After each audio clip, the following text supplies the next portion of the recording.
When will you bring the war in Yemen to an end? We wish that the war in Yemen never started. It was forced on us by the Houthis when they took over the legitimate government of Yemen and imprisoned its president and destroyed its emerging democracy. The Houthis are an organization that's allied with Iran and Hezbollah, and we were not going to allow Yemen to be taken over by such an organization. We intervened at the request of the legitimate government in accordance with UN Article 51 of the UN Charter. We said from day one that there is no military solution, it has to be a political solution. We have supported every political initiative by every UN special envoy. We have engaged in confidence building measures. We have provided gestures. 6 months or so ago, we announced a ceasefire unilaterally. We provided exchange of prisoners. But every time there seems to be an agreement or an understanding, the Houthis renege on it. That's the challenge that we have in Yemen. And I think it's important that the international community put pressure on the Houthis in order to cause them to come to the negotiating table and reach a political settlement.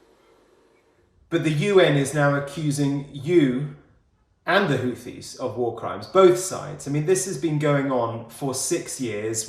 It's for so long been talked about as the world's worst humanitarian crisis. It's horrific what's going on there. And all we hear from you, with respect, and those on the other side, is just words. When is the war going to be brought to an end? It is in your power to bring it to an end. You can't stop a war unless you have a political settlement. We have reduced military operations substantially.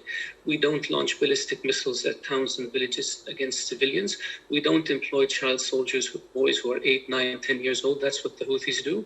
The Houthis stop humanitarian assistance from reaching people. They stop the World Food Program from distributing food. They stop the World Health Organization from distributing cholera vaccine. They rob the central bank. They rob the phone company. They rob the income from the port of Hodeidah. And yet, nobody seems to be blaming them. It's tragic that this war has gone on for so long. Yemen is our neighbor. We want Yemen to prosper and to be stable. The war in Afghanistan took the United States and its coalition partners 19 years, and it's still not over.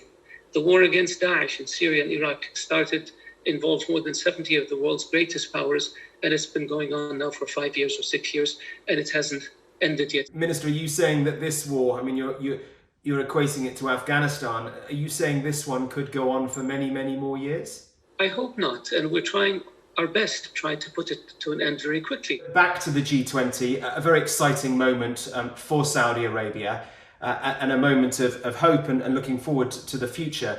But at the same time, it is clear from what we've heard over the past few days that human rights issues are still at the fore when it comes to Saudi Arabia. I want to talk briefly about Lujaina Al-Hathul. She is still in prison.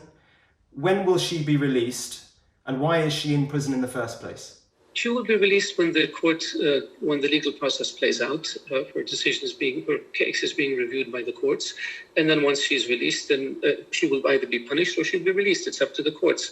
The decision to detain her had to do with national security issues and not with advocating the right of women to drive. If every woman in Saudi Arabia that advocated to drive would be put in jail, then half the ladies in Saudi Arabia would be detained by now. Why is she a national security issue? It has to do with national security. It has to do with taking funds from foreign powers and giving them to hostile powers. It has to do with trying to recruit people in sensitive position in order to obtain sensitive documents and give them to powers hostile to the Kingdom of Saudi Arabia. This is what the public prosecutor said when the detention was made, and I believe that the rest of the evidence will be made public, I expect, by the court once the verdict is rendered. Because under our system, the courts generally provide the details of the charges after a verdict is rendered. But she's not been given access to her family. She's not able to make phone calls. There are allegations of various forms of abuse of her in prison. She's currently, I believe, on hunger strike as a consequence of all this. I mean, just broadly, sir, as a minister, this doesn't look good for Saudi Arabia, does it? This is a woman's rights, a female rights activist. On what basis do you say that she wasn't granted all these rights? Because I believe that our security officials dispute that in terms of no contact and in terms of hunger strike and in terms of abuse and in terms of this issue was taken very seriously by the leadership of my country, and His Majesty and the Crown Prince ordered an investigation into the issue, the allegations of abuse or torture. And so On what basis do people say this? As far as I know, this is not correct. She's detained like other detainees. She's facing trial, and when the trial is over, she will be found guilty or found innocent. It's up to the courts. And if she should be found guilty, I would expect, and generally this is what the courts do, is that the evidence will be made available. Can I invite you to reflect a little on the Trump presidency? It is over 4 years. How will Saudi Arabia remember 4 years of Donald Trump? Well, technically it's not over, it's another 2 months.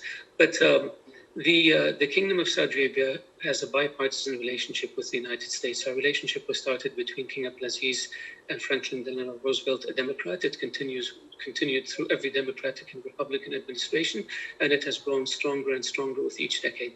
I believe that the United States, I know the United States has interests around the globe. Saudi Arabia has interests around the globe. Our interests are aligned, and those interests are not going to change. And we look forward to working with any American administration to further those interests. The interests might not change, but the strategy of a Biden administration might be somewhat different. I mean, he is going to have a different relationship with Saudi Arabia in the same way that he's going to have a different relationship, perhaps a less warm relationship, with Israel, for example. I mean, how do you expect the next 4 years to differ from the last, and are you worried about them? I believe President-elect Biden was in the Senate for 35 years, and he was vice president for 8 years. He has tremendous experience. He knows the world. And everybody, I believe, that he's going to appoint in his administration are people that we are likely familiar with and have worked with extensively over the years. So I'm not concerned about the change in the American position or American policy. What happens is, from one administration to the other, the articulation might differ, but the implementation really doesn't. I wonder what your view is on the fact that Donald Trump is insisting he actually won the election, and the idea of a President-elect Biden is not true. He is still and will remain the president. As a foreign official, I don't believe it makes sense for me to comment on the internal deliberations of the United States, and especially when it comes to elections or constitutional matters. I will leave that to my friends in the United States to resolve. So you're fully expecting a President Biden come January the 20th next year? We will see. I can't, like I said, once the election is certified, we will know who the president is.